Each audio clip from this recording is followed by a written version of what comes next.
Olá, pessoal. Boa noite a todos. Estamos ao vivo em mais uma live pelo movimento Vem Pra Rua e hoje para comentar dessas manifestações, tanto aquela que aconteceu no dia 7 de setembro e agora as mobilizações que estão sendo convocadas pelo Fora Bolsonaro. E para isso, nós temos dois convidados muito especiais, não é, Guto? É com você. É isso aí. Convidamos para bater esse papo sobre esse tema tão importante que é a volta dos brasileiros às ruas, o senador Alessandro Vieira, que é autor da CPI da Lava Toga e membro titular da CPI da pandemia. Convidamos também Jorge Pontes, delegado da Polícia Federal. Mas antes da gente começar esse bate-papo, vou pedir para você dar um like aqui nessa live, nesse vídeo, compartilhe o máximo que você puder nas suas redes sociais, nos seus grupos de WhatsApp. É muito importante que muitas pessoas participem desse debate sobre esse tema tão importante. Primeiro, agradecer a presença dos convidados hoje. Muito obrigado. Boa noite a vocês, senador Alessandro Vieira, Jorge Pontes. Sejam bem-vindos. Olha, boa noite. Tomando a palavra aqui e deixando o Jorge, que é o principal convidado, para falar por último. É um prazer estar conversando com vocês. Parabenizar pela iniciativa. Eu vou estar com vocês no dia 12, lá na Paulista, atendendo um convite que foi feito em primeiro lugar pelo Vem Pra Rua e depois outros movimentos também entraram em contato. Eu acho que é hora sim do brasileiro voltar para as ruas com cuidado, com segurança, mas voltar para se manifestar. A gente sofre hoje um risco muito grande de ainda mais retrocesso, do seu ponto de vista civilizatório, democrático, mas também naquilo que é uma pauta que nos une muito, que é do combate à corrupção. O sistema corrupto que ataca o Brasil, que corrói o Brasil há tanto tempo, nunca esteve tão forte, nunca esteve tão atuante. E agora é hora de voltar para essa luta para mudar o Brasil de verdade. Então, obrigado pela oportunidade. Obrigado, Luciano, obrigado, Guto. Senador Alessandro Vieira, é um prazer estar aqui com o senhor debatendo essa noite, num momento crítico da história do Brasil. Muita expectativa em relação ao 12 de setembro, muito importante a volta às ruas, e principalmente depois de um momento de paralisação, de mobilização da sociedade em razão da pandemia. Esse 12 de setembro eu já reputo crucial para uma grande virada da democracia no nosso país. É verdade. Hoje o dia foi bastante relevante depois dessas manifestações, dessa manifestação do dia 7, com todas as ameaças do Bolsonaro, as ameaças ao Supremo Tribunal Federal, a convocação à população para gritar eu autorizo presidente, e justamente para provocar uma comoção social contra a própria instituição do Supremo, e hoje esse recuo de Bolsonaro com essa publicação dessa carta, dessa nota, né, que foi publicada. Como é que vocês avaliam essa situação? Olha, agora eu vou largar na frente do senador. Na verdade, fica complicado até de não ser irônico, né? Tem até um viés humorístico que se produziu de memes desde o momento em que o presidente se reposicionou. E eu fico, na verdade, eu fico me colocando no lugar dos milhões de seguidores do presidente, né? Dessa massa humana que deve ser considerada, obviamente. Nós vimos o movimento 7 de setembro, também uma manifestação em prol de uma causa, em prol de uma ideia, que eu não acredito que aquele que provocou o 7 de setembro compactue com essas ideias que essa grande população, que essa grande parte da população que ainda apoia o presidente pensa. Mas eu fico pensando como o mainstream bolsonarista hoje percebe esse reposicionamento do Bolsonaro, chega a me dar dó, porque, principalmente vendo aquela situação dos caminhoneiros, por mais que a gente saiba que o movimento não era de caminhoneiros, certamente estava ali por trás o agronegócio, vem ainda dando arrimo ao presidente, mas nós percebemos um sacrifício, nós percebemos uma paixão dessa massa humana que, na verdade, está sendo feita de joguete. Acabei de ver numa manchete de jornal que parte da fala do presidente, que eu não pude acompanhar, ele elogiou o ministro Alexandre de Moraes.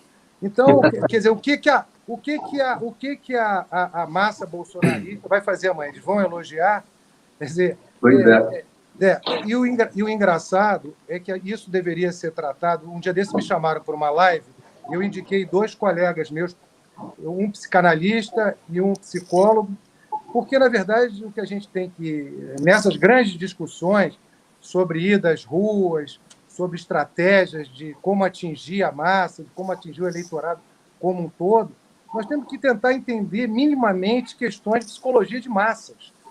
Porque como essas pessoas conseguem viver num universo paralelo e não conseguem perceber a sequência de mentiras, a sequência de histórias cobertura, sendo... Agora mesmo já tem uma dizendo que tudo foi planejado, é o xadrez, né? Xadrez 4D. Que foi tudo planejado, há um grande acordo, que o Bolsonaro vai ser o vencedor desse acordo, e que o que ele falou na Avenida Paulista estava já planejado, e essa declaração dele também, que é um grande acordo, que vai esvaziar todas as ações, todos os processos que, porventura, atingem o presidente e os seus apoiadores. Quer dizer, é algo realmente inimaginável, e eu tenho um mínimo de empatia em relação a essa grande massa de pessoas, né? Eu acho que a gente tem, nesse momento, Luciana, Guto, Jorge, a gente tem, nesse momento, um encontro entre o Brasil real e o Brasil do mundo virtual do Bolsonaro, né? O Bolsonaro criou, e isso não é aleatório, é um processo caro, muito bem organizado, muito bem programado.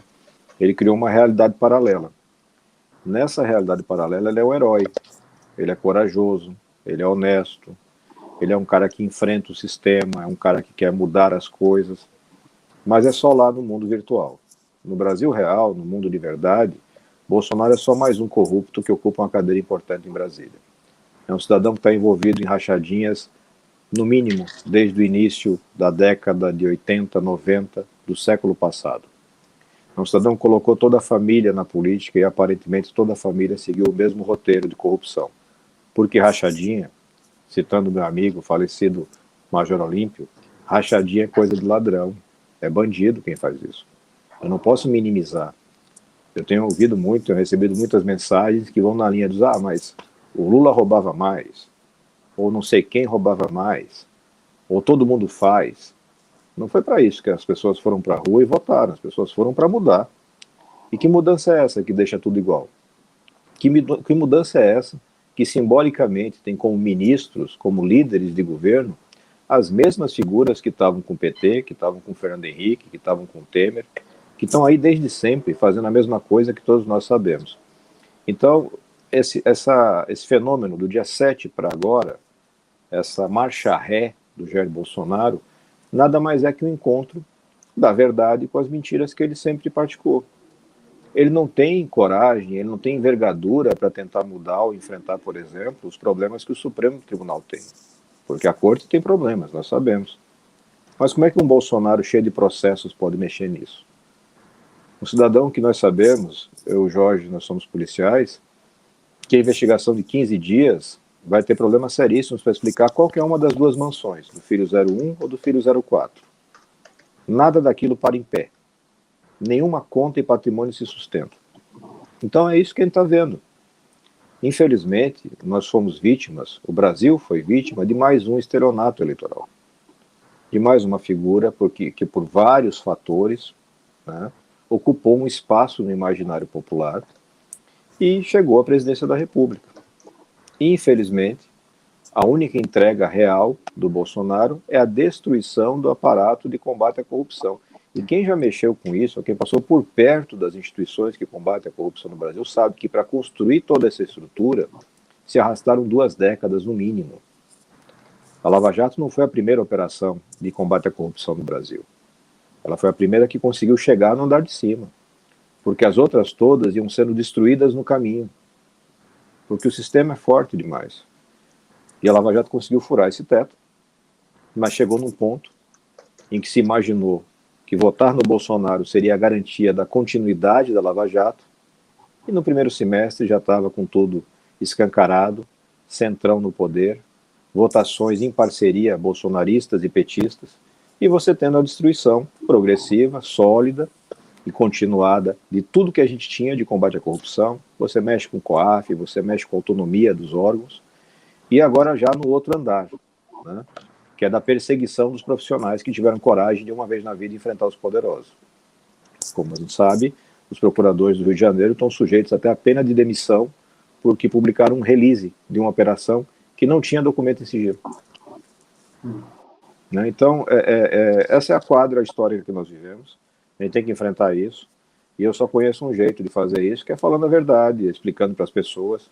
É sofrido, como o Jorge falou, é sofrido para quem acredita, para quem se apaixona, para quem acha que o Bolsonaro é tudo aquilo que ele fala que é nas lives, toda aquela produção digital que os filhos fazem, que os apoiadores fazem, onde ele parece realmente um herói popular. Na verdade, nunca foi, nunca será. E a gente vai ter que cuidar desse entulho da eleição de 2018, seja pelo impeachment, que a gente vai estar lá no dia 12 pedindo impeachment, seja na eleição de 22, que a gente vai estar também enfrentando essa estrutura, tentando evitar o retorno do PT e tentando evitar a permanência do Bolsonaro. Não vai ser fácil, mas a gente está aqui para enfrentar essa briga. É isso aí. Eu gostaria de fazer uma pergunta para o senador Alessandro Vieira. Independente desses ataques infundados ao STF que o Bolsonaro vem cometendo, né, o senhor foi autor do vídeo de instalação da CPI da Lava Toga.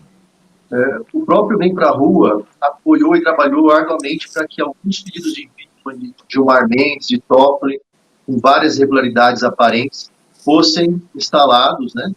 Mas os senadores não analisam esses pedidos de impeachment. Então, o que acontece? Por que os senadores não analisam esses pedidos de impeachment de ministros do STF?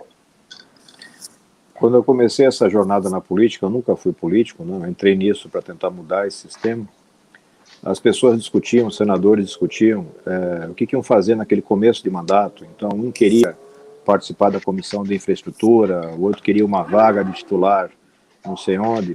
E eu dizia só uma coisa: eu quero assinaturas para fazer uma CPI. A pessoa perguntava qual CPI? A CPI da toga. A CPI que apure a conduta dos ministros de tribunais superiores. Porque a justiça não é problemática, a gente tem que aprender a separar as pessoas das instituições. O problema não está na justiça, muito menos na justiça de primeira e segunda instância. Ela está nos tribunais superiores, onde a permeabilidade política é muito violenta. Nós temos várias denúncias ao longo dos anos de conduta de ministros incompatível com os cargos. Então a gente tem que apurar isso. A única casa que tem envergadura para fazer é o Senado. E eu consegui as assinaturas com a ajuda de vários colegas, com a ajuda do Vem Pra Rua, por exemplo, que pressionou bastante pelas assinaturas que faltavam. E a CPI não foi instalada. Era a gestão Davi Alcolumbre. O Davi conduziu uma manobra em parceria com o governo. O presidente Jair Bolsonaro convocava pessoalmente senadores para o Palácio do Planalto para pedir que tirassem assinaturas. Esse Bolsonaro, que faz teatro hoje na internet dizendo que é contra alguma coisa do Supremo, é o Bolsonaro que chamava lá para pedir para tirar assinaturas. O filho dele, Flávio Bolsonaro, fazia discursos contra a CPI. E o Davi Alcolumbre fez um acordo, jogou a CPI para uma votação na CCJ, que não fazia o menor sentido, não é regimental. E lá um senador do PT deu o parecer dizendo a seguinte expressão: a CPI traz no seu pedido 12 fatos elencados e comprovados. Desses 12 fatos, alguns não podem ser objeto de CPI, mas ele não diz quais. E nem diz quais podem. E aí esse relatório foi votado numa parceria entre o Centrão, Bolsonaro e o PT, e aconteceu o arquivamento na CCJ, pendente de recurso para o plenário. Até hoje não foi e não irá. Né? Porque na passagem de uma gestão para outra foi para a gaveta. Em abril de 2019, Guto, eu estava apresentando o pedido de impeachment de Dias Toffoli e Alexandre de Moraes. por conta do inquérito das fake news. Sim. Esse mesmo inquérito que hoje o Bolsonaro fica aí fazendo teatrinho. Naquela época, o governo novamente foi contra, não permitiu. E aí tem que fazer uma diferenciação técnica, né? CPI, se eu tiver 27 assinaturas, fato determinado, acabou, tem que ser instalada. Impeachment não. Impeachment passa por uma análise do próprio presidente da casa. E aí você tem uma trava que a gente não consegue superar. Tem proposta do Lazier Martins, do Podemos do Rio Grande do Sul, tem proposta minha, tem proposta da Elisiane Gama, Cidadania do Maranhão, para que isso passe a ser analisado por um colegiado, mas nada disso anda, porque cada presidente que chega quer ter isso debaixo do braço, porque é uma carta poderosíssima, onde você fica ali tomando conta dessa situação. Eu acho que esses pedidos tiveram uma importância e eles têm que retornar à pauta, mas eu não posso misturar as duas coisas. Eu não posso misturar o que é um pedido correto de uma sociedade que quer ver um erro processado, investigado, com a manobra meramente diversionista, uma cortina de fumaça do Jair Bolsonaro, que hoje se encerrou com a participação do ex-presidente Temer, com ligação para o Alexandre de Moraes, com um pedido de desculpas atabalhoado numa nota escrita, né? Hoje o Bolsonaro até elogiar a China elogiou, de tanto medo que ele está hoje, né? É um vexame atrás do outro, mas acredito que a gente tem uma boa condição de fazer essa mudança.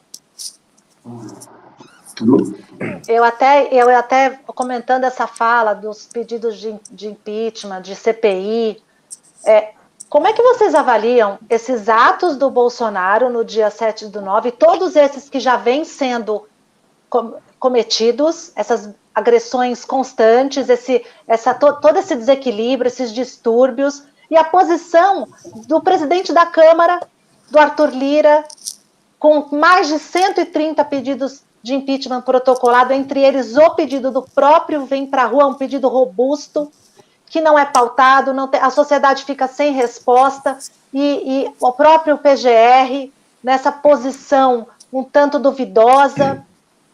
Como é que vocês avaliam esse cenário agora? Eu vou passar essa bola para o Jorge e depois eu dou uma visão de dentro do Congresso. Obrigado, senador. Na verdade, o que ocorreu, houve muita expectativa em relação a qual seria o posicionamento do presidente da Câmara, mas já era de se esperar. A verdade é que, nesse momento, nós estamos sob o domínio do Centrão. E o presidente Lira, ele, obviamente, ele viu o presidente Bolsonaro mais enfraquecido ainda e vai tirar proveito disso. A fala do Arthur Lira foi constrangedora, foi escapista. Ele foi escapando. O próprio olhar dele era um olhar mortiço. Nós percebemos bem o posicionamento do ministro Fux, do presidente do Senado, mas o do presidente da Câmara dos Deputados foi um olhar mortiço em que ele se constrangeu em colocar as coisas como colocou. Os crimes de responsabilidade do presidente Bolsonaro vêm acontecendo em profusão.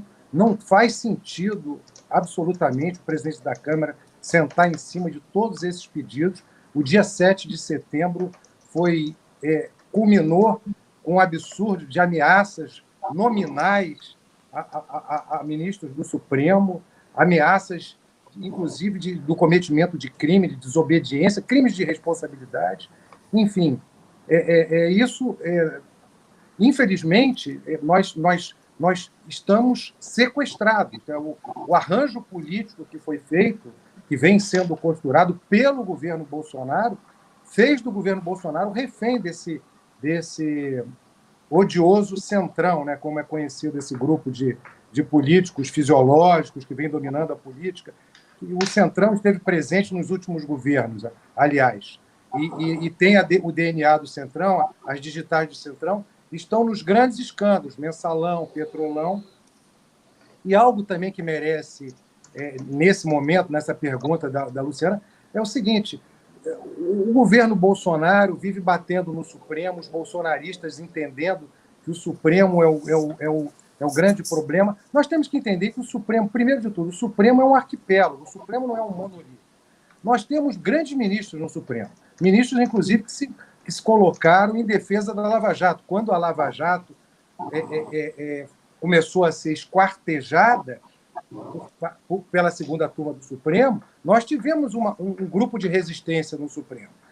E o combate à corrupção, o enfrentamento à corrupção, estava enfraquecido por conta do Bolsonaro, que no ano de 2019 praticamente desautorizou, esvaziou o Ministério da Justiça e Segurança Pública do então ministro Sérgio Moro e tirou o arrimo moral do governo. Quer dizer, o governo Bolsonaro hoje, com essas denúncias de rachadinha, envolvimento de rachadinha, com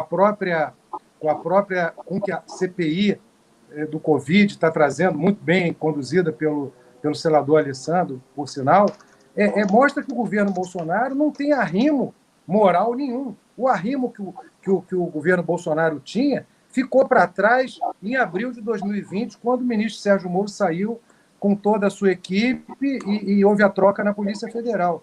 Então, na verdade, o que nós estamos vendo, tudo isso que está acontecendo, tudo foi precipitado pelo próprio Bolsonaro. Bolsonaro escolheu o caminho dele, em determinado momento, que é o caminho do fisiologismo, do patrimonialismo, que é o caminho do Centrão, que, aliás, ele mesmo se colocou. Eu sou do Centrão, foi uma frase que ele proferiu tem uns 60 dias no máximo.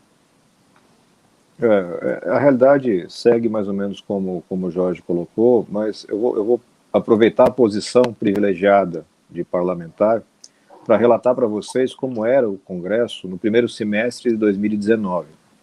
No primeiro semestre de 2019, logo depois das eleições de 18, aquela mudança toda que se esperava, né? Você não escutava a voz de um Arthur Lira, de um Ciro Nogueira. Essa turma toda desapareceu. Eles passaram bastante tempo escondidos esperando para ver se era verdade tudo aquilo que tinha sido falado nas campanhas, se ia mudar mesmo. E quando eles percebem que não ia mudar nada, que pelo contrário, eles iam ter mais espaço, aí eles voltam a ter protagonismo cada vez maior. O governo Bolsonaro fortaleceu um mecanismo, expandiu um mecanismo chamado emenda de relator. Essa emenda de relator permite aquilo que a gente está processando no Supremo. Eu juntamente com o meu partido Cidadania, a gente impetrou uma ação no Supremo Tribunal Federal questionando isso, que é o orçamento secreto. Você tem uma transferência na casa dos 37 bilhões de reais para que congressistas possam manipular essa verba sem que você, cidadão, saiba quem pediu, por que aquele dinheiro foi enviado e como foi. Esse conjunto de ações dá uma força muito grande a esses parlamentares que coordenam a distribuição de dinheiro. Então, o dinheiro que hoje o governo Bolsonaro joga no Congresso para ter uma base parlamentar é 2 vezes maior do que a Dilma utilizava. 2 vezes maior. E isso proporciona força para um cara como Arthur Lira. A história do Arthur Lira mostra claramente que ele não vai largar essa carcaça enquanto tiver um pedaço de carne. Ou enquanto ele tiver a expectativa de continuar impune. O que aconteceu de muito marcante do dia 7 para cá? O sistema como um todo tomou um choque. Olha, tem um risco grande de impeachment do Bolsonaro, assume o vice, general Mourão, e novamente a gente vai voltar para aquele começo de 2019, para ficar perguntando, será que é verdade a promessa de mudar? Será que agora vai ser de verdade? Esse cara vai ser honesto? Ele vai querer fazer as coisas certas? E aí começa a correria em Brasília. Começam as reuniões subterrâneas. E aí você começa a ver as notas de jornais, e graças a Deus nós temos as notas de jornais que informam mais ou menos o cidadão, e você vai saber que o ex-presidente Temer é resgatado de avião da FAB de São Paulo para Brasília, para redigir um termo de acordo entre setores do Supremo, setores do Congresso e o próprio presidente Bolsonaro. É a cartinha que ele publicou hoje. E quem sabe que não vale nada. Amanhã ele vai estar xingando alguém, e vai estar fazendo tudo de novo, porque o Bolsonaro é isso. Mas o que tem que chamar a atenção das pessoas é o sistema que está por trás. O Bolsonaro é só uma pecinha nesse sistema. É um cidadão de carreira ridícula como parlamentar, nunca presidiu comissão, nunca teve projeto relevante, nunca fez relatório relevante, ridículo. Surfou uma onda, aproveitou um momento. No governo se ocupou apenas de proteger a si, sua família e seus apadrinhados. Então você tem gente hoje ganhando salários de 200, 240 mil reais em estatais. permitiu a duplicidade de pagamento para militares da reserva que estão em cargos civis, e hoje nós temos mais militares em cargos civis do que nós tínhamos na época da ditadura militar. Criou mais ministérios para dar para o Centrão, entregou a função praticamente de primeiro-ministro para o Ciro Nogueira. Ciro Nogueira, que um ano antes chamava ele de fascista louco, que fez campanha com Lula, e que vai fazer campanha com Lula de novo daqui a pouco. Porque o que interessa para essa turma não é ideologia, é acesso ao poder. Então, essa é a cronologia do desastre. É assim que a gente chega no momento em que eu tenho um presidente da Câmara dos Deputados que não tem capacidade de fazer um discurso sério e respeitável. Se limita a ler mal um teleprompter, um texto pronto, onde ele tenta tapar o sol com a peneira. Diz, olha, não foi bem assim. O presidente não falou o que ele falou, não foi bem isso que ele queria dizer. Parece que tem uma tecla SAP, né? O presidente fala uma bobagem, tem sempre algum ministro para dizer, não foi bem isso, ele queria dizer outra coisa. Mas daqui a pouco ele vai para o cercadinho e fala de novo. E o pior, não só fala, faz. Continua produzindo desinformação para os brasileiros, sem projeto de saúde, sem projeto de educação, sem projeto de resgate da economia e sem o mínimo padrão moral. É a luta do poder pelo poder e o poder pelo dinheiro. E a gente aqui sentado sofrendo. Eu posso dizer, a gente aqui, todos nós, entramos numa posição super privilegiada. Tem 25 milhões de brasileiros que não sabem se vão comer. E esses caras não estão nem aí. Eles estão preocupados em ver qual vai ser a próxima mansão da família, porque o 04 tem uma agora, o 01 já tinha, está faltando o quê? 03, 02, eles não gostam de mansão, gostam de outras coisas, eu não sei. A gente vai ter que enfrentar essas questões, a gente vai ter que tirar essas máscaras. A máquina de mentiras das redes sociais dificulta muito porque tem muito brasileiro honesto que continua achando que Bolsonaro também é um cara honesto e bem intencionado. A gente tem a missão ingrata de tirar esse sonho dessa pessoa, mostrar a desilusão. Olha, infelizmente, você está acreditando, mas não é a verdade. A verdade está aqui, gritando na tua frente. A gente vai ter que enfrentar isso e mudar. É um desafio muito grande. O Brasil sofre hoje muito pela má qualidade de seus representantes. Então, se eu posso fazer um pedido para as pessoas, na próxima eleição, preste atenção nos seus votos, todos eles, deputados estaduais, federais, senadores, governadores, presidente da República, presta atenção, porque na hora mais difícil da sua vida, quem vai resolver se vai ter dinheiro ou não para ter vacina, se vai ter dinheiro ou não para você ter um lugar decente para morar e para viver, vai ser um político que você votou e muitas vezes você já esqueceu quem foi. Legal. Senador, mudando um pouquinho de assunto, eu queria perguntar para o senhor sobre a CPI da Covid. A CPI ela tem tido um papel de extrema importância para investigar e para revelar para a população situações muito graves que aconteceram durante a gestão da pandemia por parte do governo federal. Inclusive, o senhor tem tido um papel muito atuante, participativo nessa CPI. E a gente sabe que os senadores eles podem apresentar relatórios individuais sobre o que foi investigado durante a CPI. Eu queria saber se o senhor tem a intenção de entregar algum relatório da sua parte individual e, se sim, quais seriam os destaques desse relatório. A gente vem trabalhando desde o início da CPI, primeiro de tudo, para viabilizar que ela seja séria e tenha resultado. Essa CPI só existe porque a gente foi ao Supremo Tribunal, eu e o senador Jorge Cajuru, para exigir a instalação dela. O presidente da casa, Rodrigo Pacheco, se recusava a fazer a leitura. A história é implacável. Ela é implacável com os covardes, com os omissos. A realidade é essa. Não adianta agora sentar na cadeira e fingir que não, foi tudo, ajudei, eu queria que acontecesse. Não queria. A maior parte não queria. Mas nós conseguimos as assinaturas, fomos ao judiciário, conseguimos a ordem para instalação e instalamos. E aí agora demos andamento ao trabalho. Ajudei no plano de trabalho, a forma de conduzir uma investigação. A maioria dos colegas não tem a menor noção, mas hoje eu tenho que apontar, a maioria também se esforçou para aprender e melhorar.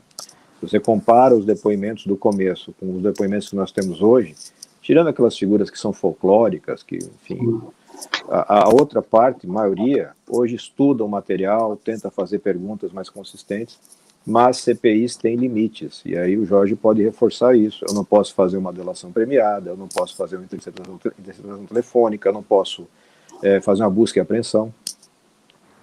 Então, as ferramentas que nós temos são limitadas, mas mesmo com essas ferramentas, a gente conseguiu comprovar omissões graves por parte do governo e crime, vários crimes. Então, objetivamente, sim, eu devo apresentar um relatório próprio. A gente vem trabalhando em cima disso. A primeira etapa, o primeiro compromisso é ajudar para que o senador Renan Calheiros, que é o relator, porque foi indicado para essa função como representante da maior bancada, que é o MDB, para que o senador Renan Calheiros possa ter as melhores condições na mão. Dou um exemplo concreto. Eu apresentei um requerimento, foi aprovado, e uma comissão de juristas vem analisando cada fato e cada documento ao longo dos meses. Deve apresentar nos próximos dias ou semanas um relatório deles, juristas, não um relatório da comissão, mas dos juristas. É uma comissão que é capitaneada pelo professor Miguel Reale Júnior, e que vem fazendo justamente esse enquadramento. O fato A gera que tipo de repercussão jurídica? É crime comum? É crime de responsabilidade? É crime contra a humanidade ou não é nada? E essa conjuntura de fatores certamente vai estar exposta num relatório que a gente vai encaminhar para a própria CPI, que vai estar disponível para a sociedade. Eu tenho um compromisso daquilo que eu faço ter começo, meio e fim e ter consequência.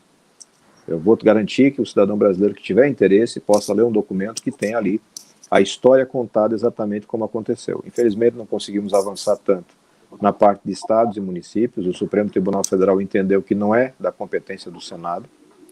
A gente vem trabalhando em cima disso, inclusive com proposta de emenda à Constituição para abrir essa possibilidade, porque eu sou da polícia estadual, eu sei perfeitamente que se depender da Assembleia Legislativa, o meu governador nunca vai ser processado, porque ele tem maioria farta. E isso se repete praticamente em todos os estados, em todas as câmaras municipais. Eu tenho que ter mecanismos de salvaguardas. Olha, eu não consigo fazer no estado, mas isso é importante, tem repercussão nacional, tem que ser apurado. Como são casos vários, consórcio Nordeste, um escândalo de corrupção que a gente tem aqui nos 9 estados nordestinos. Então, a gente está avançando, acho que o resultado vai ser muito técnico, e, pelo menos da minha parte, muito técnico, muito sério e objetivo, e eu acho que a CPI está dando um passo importante para a democracia. Né? A gente tirou o véu de muita coisa, a gente deixou claras as omissões, o brasileiro se acostumou a acompanhar aquilo muito de perto, a participar inclusive das investigações. Então a gente não tem material humano, é a turma na internet que vai pesquisar dados, vai recuperar vídeos, vai trazer informações. Isso está enriquecendo muito o nosso trabalho. Vai ter relatório, vai ter consequência, e aí figuras como Arthur Lira vão ter que carregar mais uma responsabilidade, mais uma cruz nas suas costas de pecados. Né? Ele vai ter que tentar arquivar mais um desses. Mas não vai ser tão fácil como ele tem vivido, não. A gente está falando... desculpa, Jorge. Não. Só um adendo ao que o senador colocou. A importância dessa CPI. Eu tenho conversado muito com pessoas que estão questionando o presidente ainda nessa situação de apoio, querendo saltar do trem e tudo mais, ainda não parou numa estação que autorize saltar.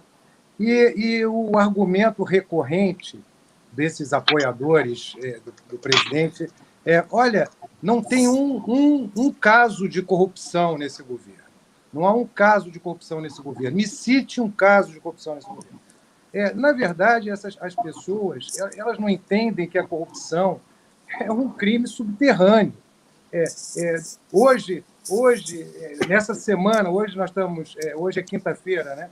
Ao longo dessa semana, podem ter ocorrido inúmeras situações de corrupção consumada com atores governamentais, e a sociedade nem vai saber disso. A própria Lava Jato ela começou a ser investigada em 2013.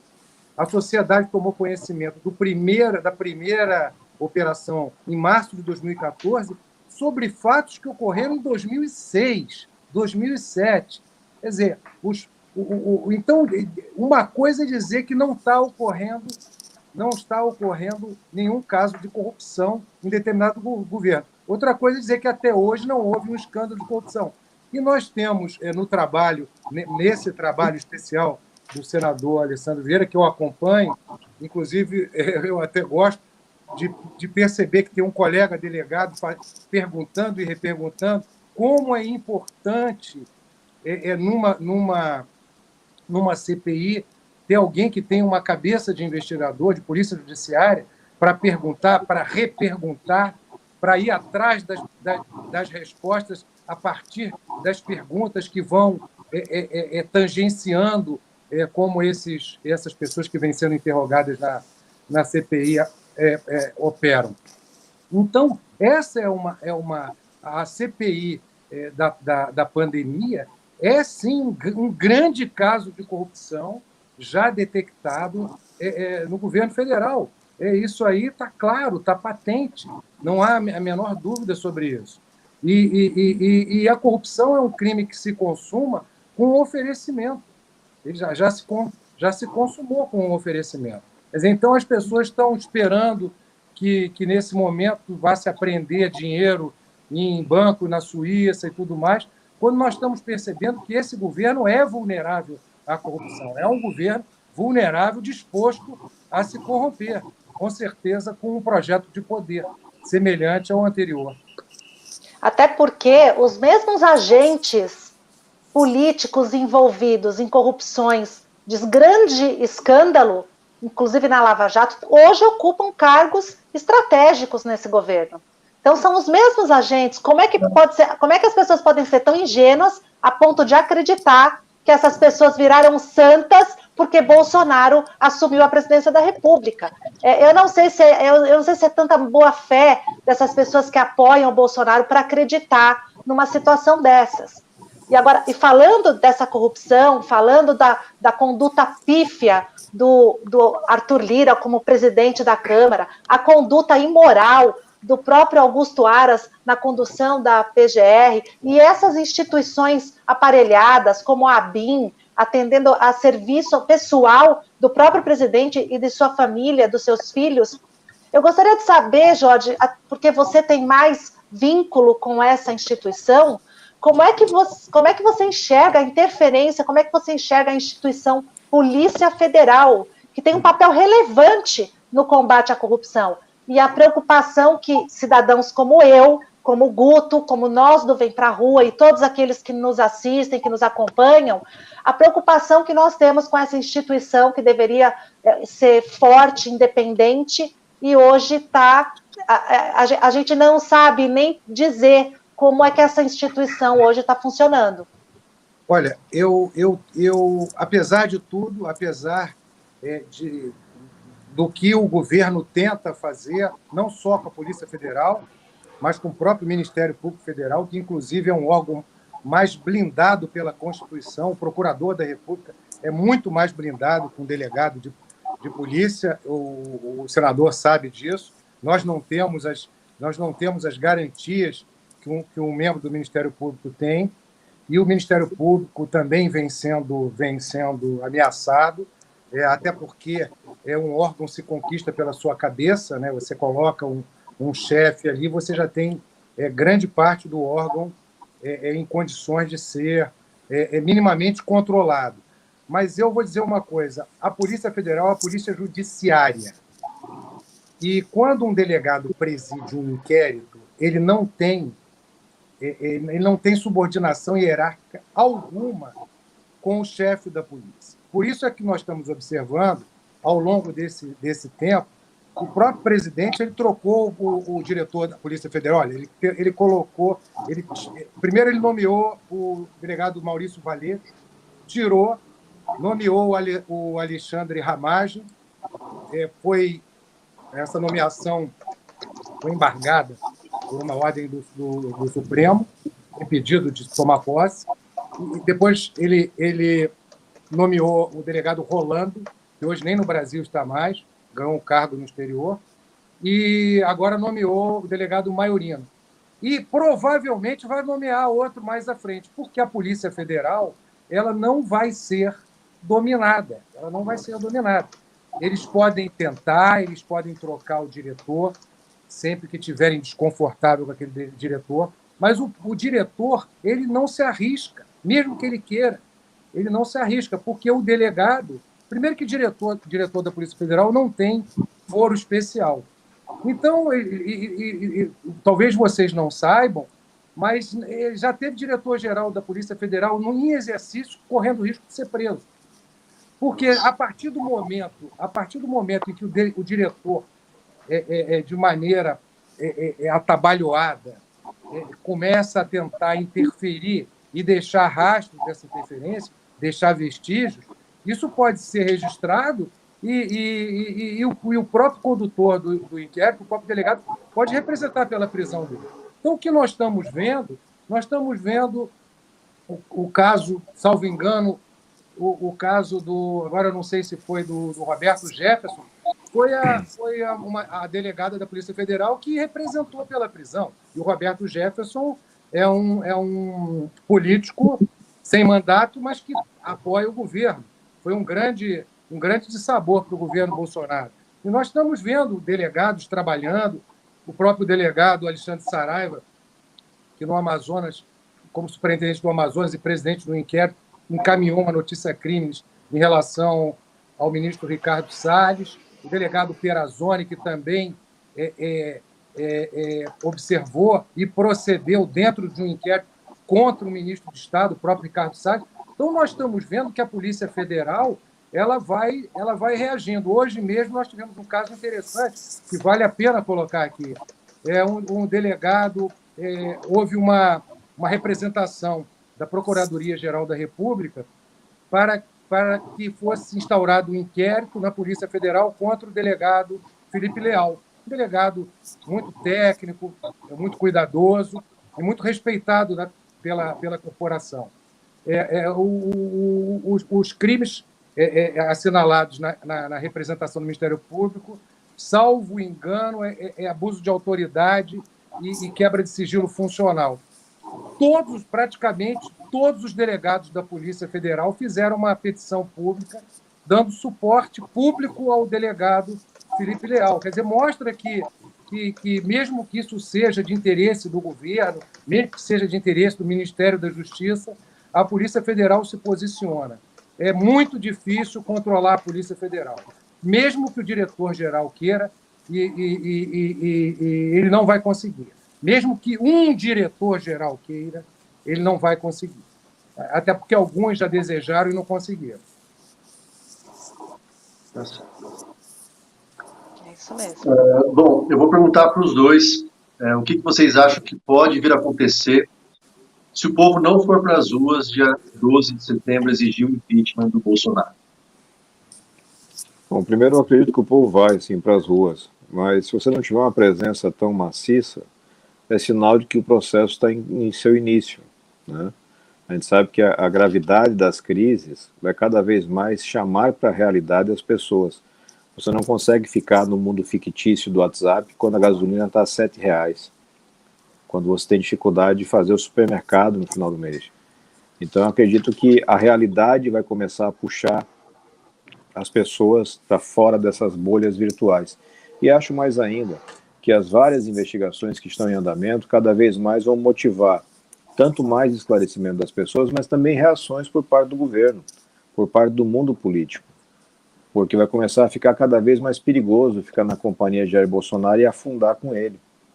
Quando você começa a demonstrar claramente que é um projeto de poder que visa patrimonialismo pessoal, proteção dos mesmos de sempre, quando você vê as pautas que são defendidas por pessoas que hoje estão umbilicalmente ligadas ao governo e que são do Centrão, são todas elas pautas de destruição da sociedade.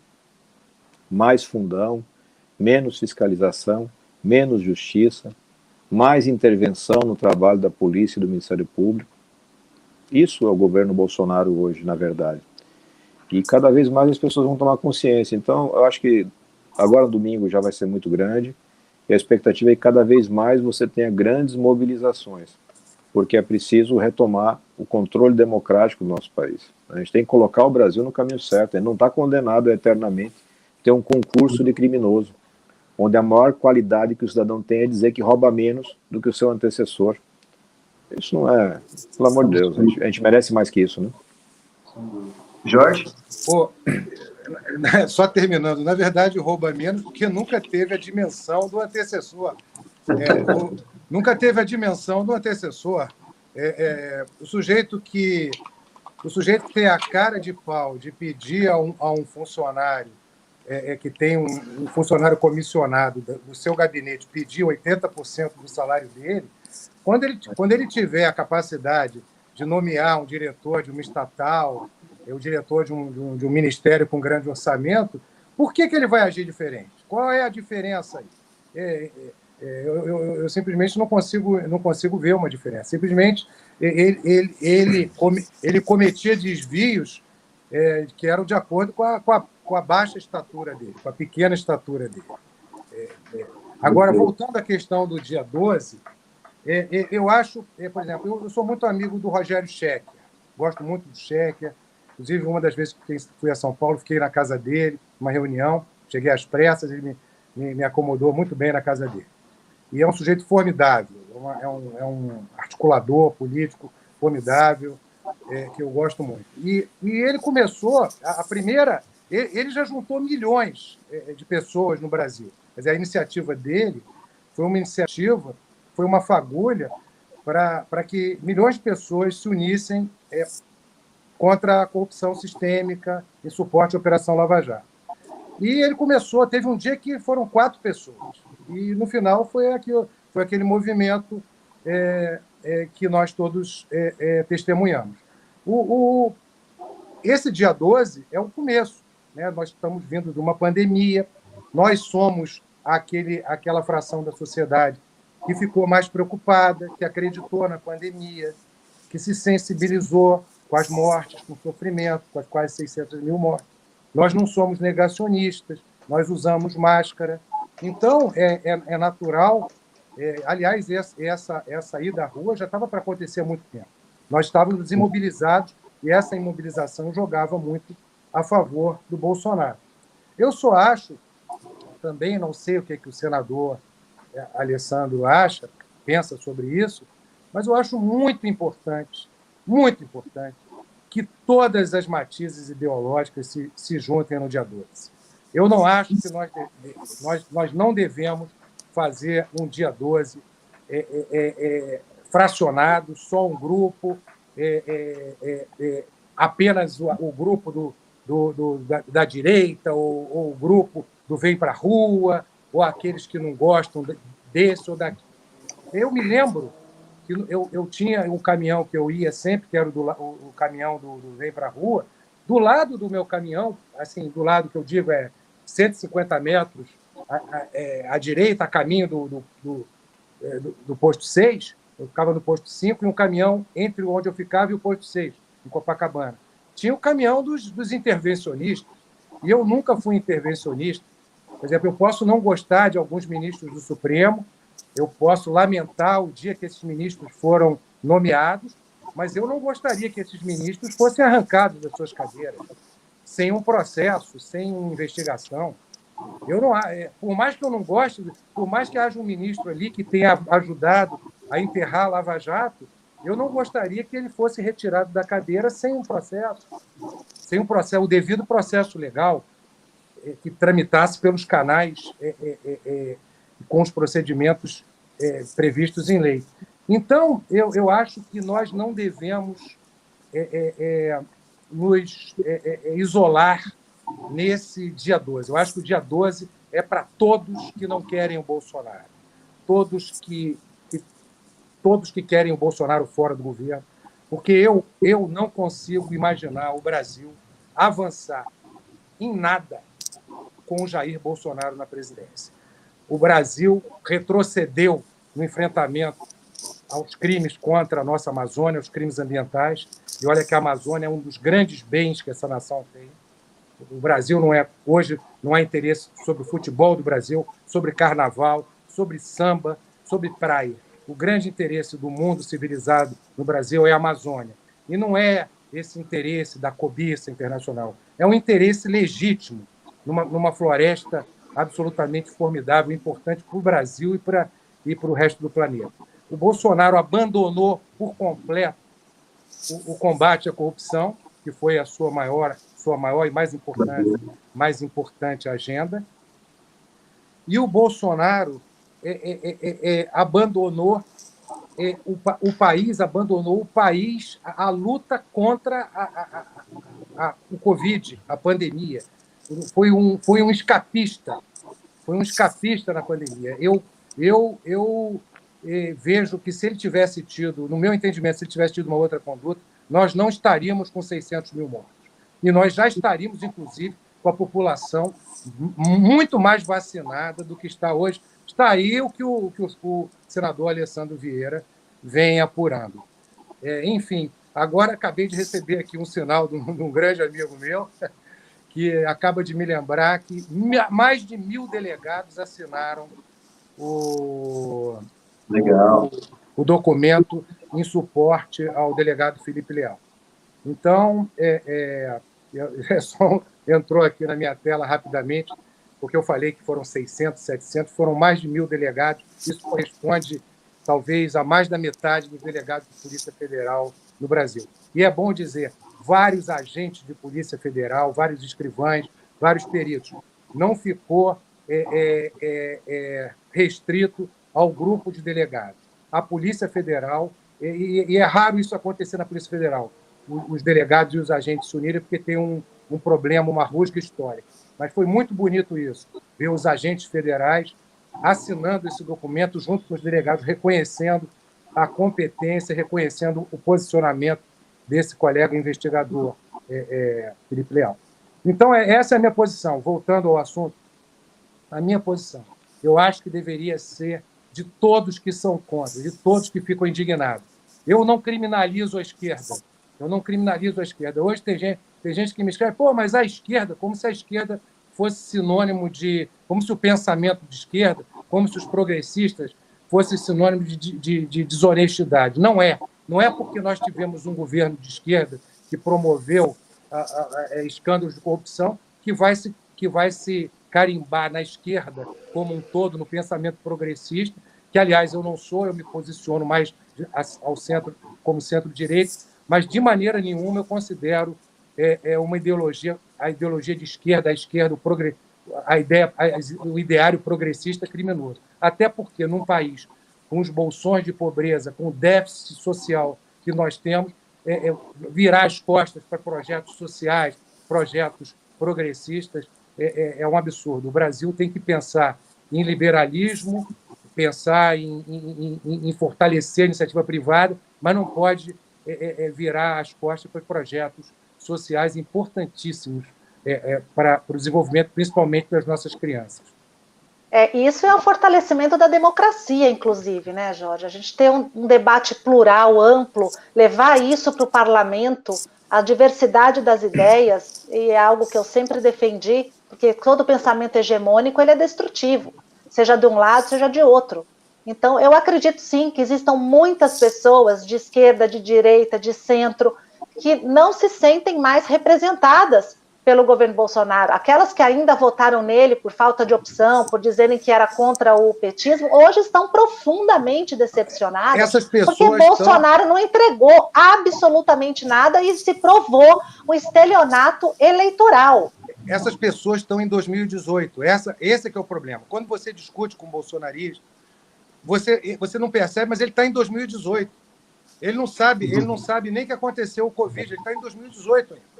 Ele não sabe, muita coisa não aconteceu. O Flamengo não foi nem bicampeão brasileiro para esse bolsonarista. Então, e é interessante que hoje eu peguei, até mandei para um colega uma foto.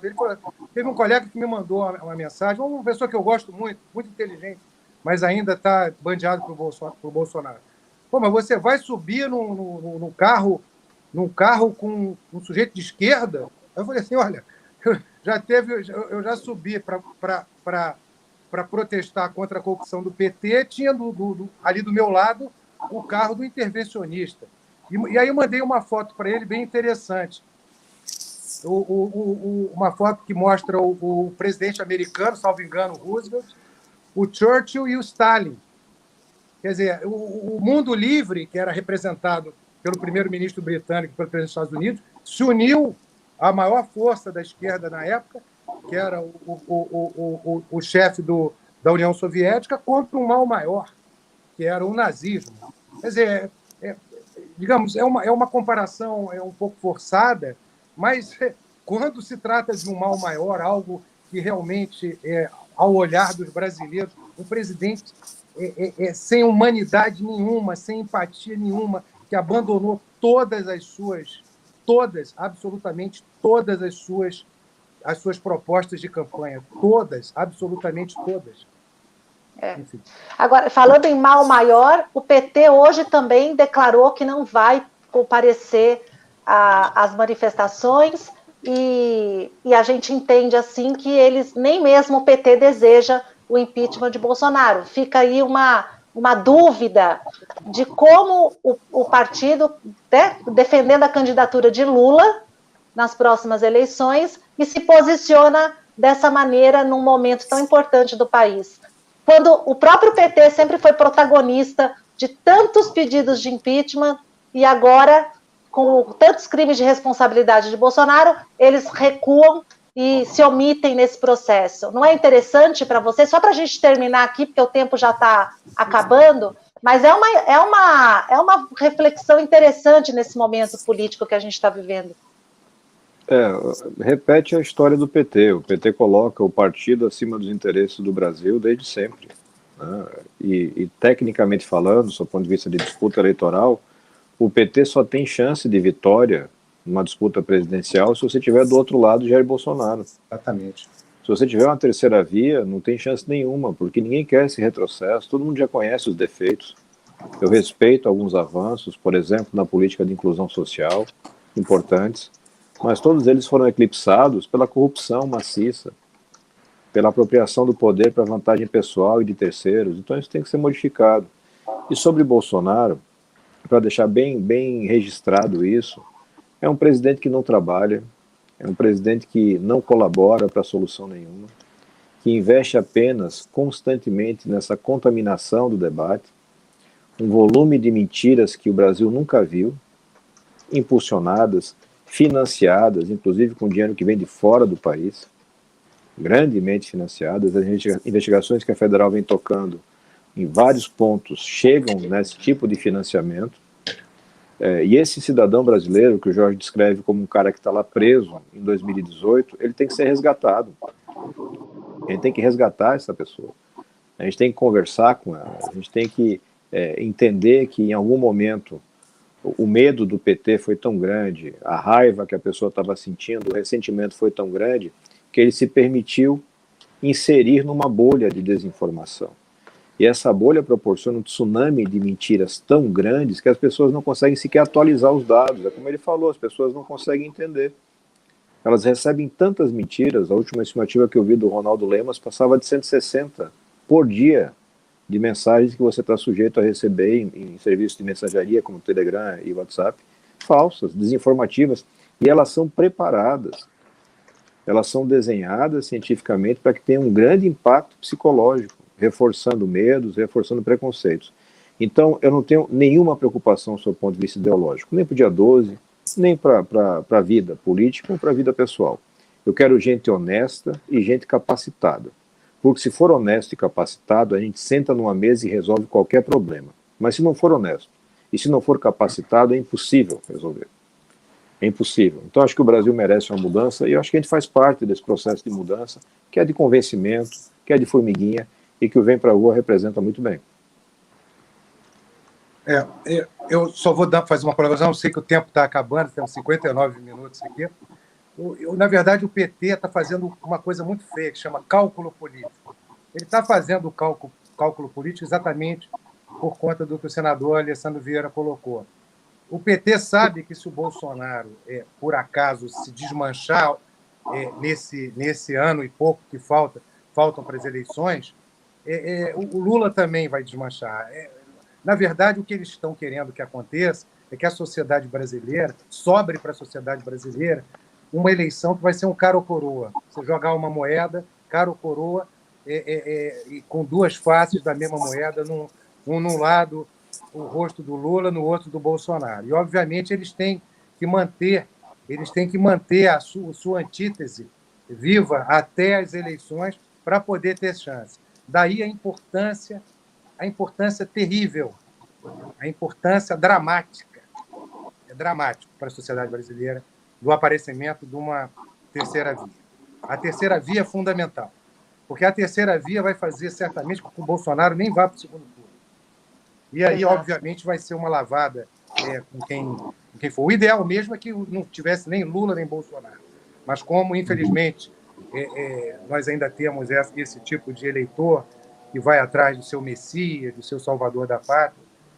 Então, ainda tem muito trabalho para o Ministério da Educação, para promover grandes projetos de educação para essas crianças que estão nascendo, para daqui a uns 18 anos a gente votar um pouco diferente. Nós temos um Congresso, um Senado com representantes do perfil do senador Alessandro Vieira. É o que a gente espera também, né, Guto? Mas a gente está aqui trabalhando para que os crimes de Bolsonaro sejam realmente julgados, condenados e que ele seja afastado da presidência da República. Isso o país precisa defender, a população precisa defender, e todos nós na rua, porque é inadmissível a manutenção do Bolsonaro na presidência da República. Considerações finais, Lu? Vamos para considerações finais. Eles já praticamente adiantaram um pouquinho, mas eu queria pedir para que cada um de vocês deixassem uma mensagem para a nossa audiência, só com relação à volta às ruas, estimular as pessoas, e eu sei que vocês estão muito alinhados com essa manifestação e essa mobilização do dia 12 de setembro. Vamos lá, Luciana, Guto, Jorge, obrigado pela oportunidade de diálogo, né, com tanta gente através das redes sociais, dos canais do Vem Pra Rua. Eu acho que a mensagem tem que ficar de esperança e de coragem. O que a vida exige da gente é coragem. Se você está insatisfeito, como eu estou, como nós estamos insatisfeitos, com tanto problema, com tanto crime, com tanta miséria, o caminho é se levantar, se indignar e enfrentar essa situação. Isso passa por ir para a rua, mas passa também por mobilizar as pessoas que estão perto de você, sua família, seus amigos, seus parceiros, seus colegas de trabalho. Tanta mentira está nas redes, mas você sabe a verdade, você pode fazer esse papel de levar a verdade, de mostrar que existe alternativa.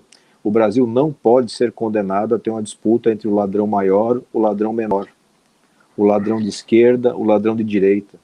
Isso é da mediocridade terrível, isso condena o Brasil. A gente tem que fazer esse resgate, nós vamos fazer esse resgate, eu tenho certeza, e vamos estar nessa disputa, nas ruas, começando pelo dia 12, junto com o Vem Pra Rua, junto com todo mundo que quiser ir para lá, de qualquer ideologia, mas de coração aberto para fazer a coisa certa pelo Brasil.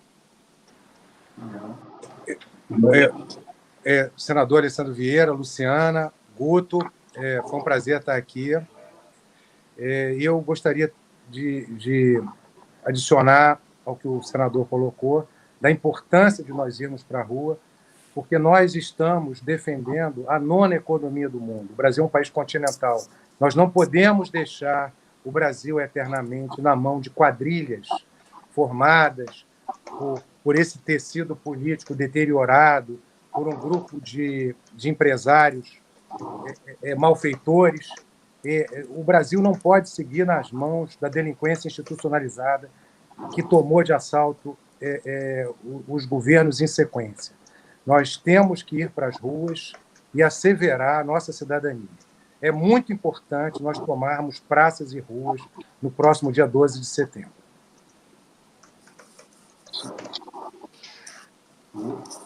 Pessoal, nós estamos no fim, chegando ao fim da nossa live, que foi um prazer. Eu poderia ficar aqui ainda por mais muito tempo nessa conversa, porque ela é estimulante, ela nos traz esperança, e é isso que a população brasileira hoje precisa, renovar as esperanças. Temos pessoas muito boas na política, e infelizmente essa era lulapetismo, somado a esse desastre que foi o governo Bolsonaro, desmotiva a participação da população, mas o Brasil é maior do que isso. Nós somos o povo brasileiro que deve lutar pela nossa liberdade e defender esse país, acreditando sim que existem muitas pessoas boas lutando e defendendo o nosso país.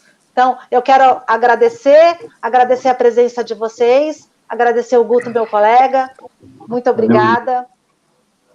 Isso aí, agradecer também ao senador Alessandro Vieira, ao Jorge Pontes.